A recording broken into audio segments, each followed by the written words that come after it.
Voici une courte présentation des deux modules de mathématiques. En effet, au DAS, il y a deux modules de mathématiques, l'un qui s'appelle module de mathématiques, qui est grosso modo pour scientifiques, et il y a un deuxième module qu'on appelle module de mathématiques appliquées.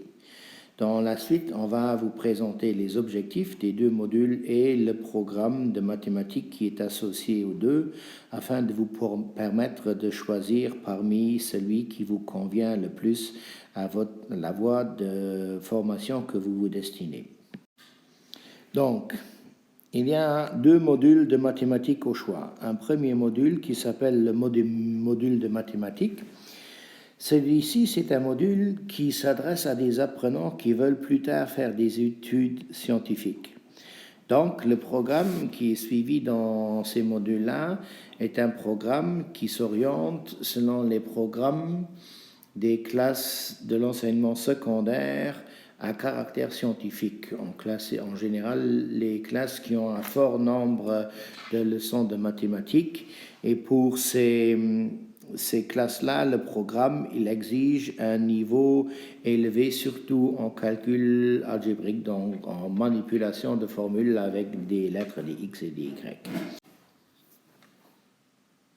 Donc, pour suivre ce cours de module de mathématiques pour scientifiques, il y a des conditions optimales de départ. Si vous n'avez pas fait ou peu fait d'études de mathématiques au départ, ce sera difficile pour arriver à suivre le niveau.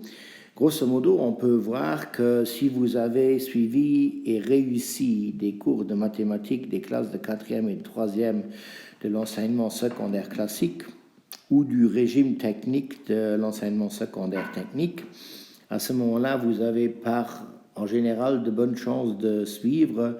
Pour les gens qui viennent avec des diplômes étrangers, il faut avoir réussi des classes étrangères à haut niveau de mathématiques. Sinon, ce sera vraiment très très difficile pour arriver à suivre le niveau de ce cours de mathématiques pour scientifiques. En ce qui concerne le cours de mathématiques appliquées, l'objectif, là, n'est plus de préparer à des études scientifiques, mais de donner une formation générale de base, donc que vous sachiez quand même manipuler certaines formules, que vous ayez aussi un bagage nécessaire pour les gens qui veulent plus tard faire des études en sciences humaines. Là, ce module de mathématiques est pour les personnes qui se destinent à de telles formations. En général, on commence d'abord à faire une remise à niveau à partir des connaissances de mathématiques et généralement, dans ce module-là, il y a peu de calcul formel algébrique qui est enseigné et qui est à la base. Mais il faut quand même avoir certaines connaissances élémentaires et donc le calcul numérique, c'est-à-dire avec des nombres, des décimaux, des fractions, doit quand même être maîtrisé. C'est certainement un avantage si vous avez des notions de calcul algébrique, donc de calcul avec des lettres pour les gens qui s'en rappellent, sans avoir une maîtrise absolue. Et pour ceux et celles qui auraient pas fait de mathématiques pendant un certain temps, il faut quand même être disposé à rattraper un certain nombre de lacunes qui pourraient se présenter et sur lesquelles il faudrait travailler un petit peu. Ici, j'ai mis en parallèle le programme de la classe préparatoire à la fois pour l'enseignement des mathématiques et pour l'enseignement des mathématiques appliquées. Et là, vous voyez que par exemple, pour le programme de mathématiques, on rappelle justement rapidement certaines notions élémentaires, mais on commence très rapidement avec la notion d'équation de droite. On travaille sur la notion de fonction, donc si ces noms ne vous disent rien, généralement, on va travailler beaucoup avec ces notions-là, les fonctions polynômes, les fonctions composées, trigonométriques, et on va faire l'étude de fonctions avec limite, continuité, dérivabilité, etc., asymptote, et on va faire un peu de statistiques et de probabilité. Donc, Voici pour le cours de mathématiques pour scientifiques. Et de l'autre côté, vous voyez le cours de mathématiques appliquées qui commence par un rappel sur les puissances et les fractions.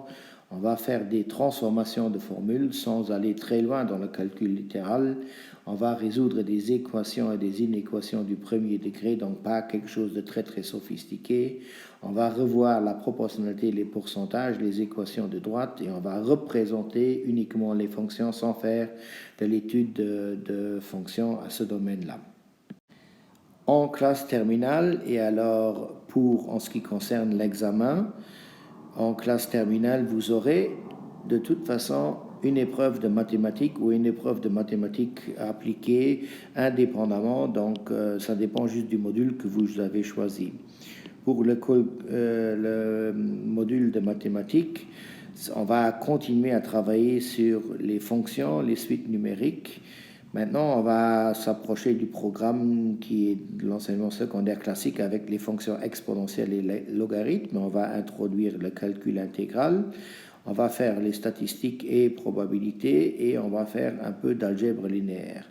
Donc, vous voyez, c'est un programme qui prépare vraiment à des études scientifiques par après et qui exige une certaine maîtrise, comme je l'ai dit tout à l'heure, au niveau de la manipulation de formules algébriques. Par contre, au niveau des mathématiques appliquées, et comme il y a aussi des gens qui peuvent rentrer directement à ce niveau-là, en classe terminale, on reprend les notions élémentaires de base pour s'assurer que tout le monde ait compris, est une base commune. Ensuite, on va travailler les suites et les séries numériques. On va faire beaucoup de statistiques et beaucoup de probabilités avec des variables aléatoires. Donc, ceci, c'est surtout en vue d'études au niveau des sciences humaines où cela arrive. À noter aussi que dans les deux modules de mathématiques, vous aurez une épreuve écrite et vous aurez une épreuve orale. Donc, il faut aussi penser à participer activement dans les différents cours de mathématiques pour bien maîtriser le vocabulaire afin de pouvoir vous exprimer convenablement à l'épreuve orale, à l'examen.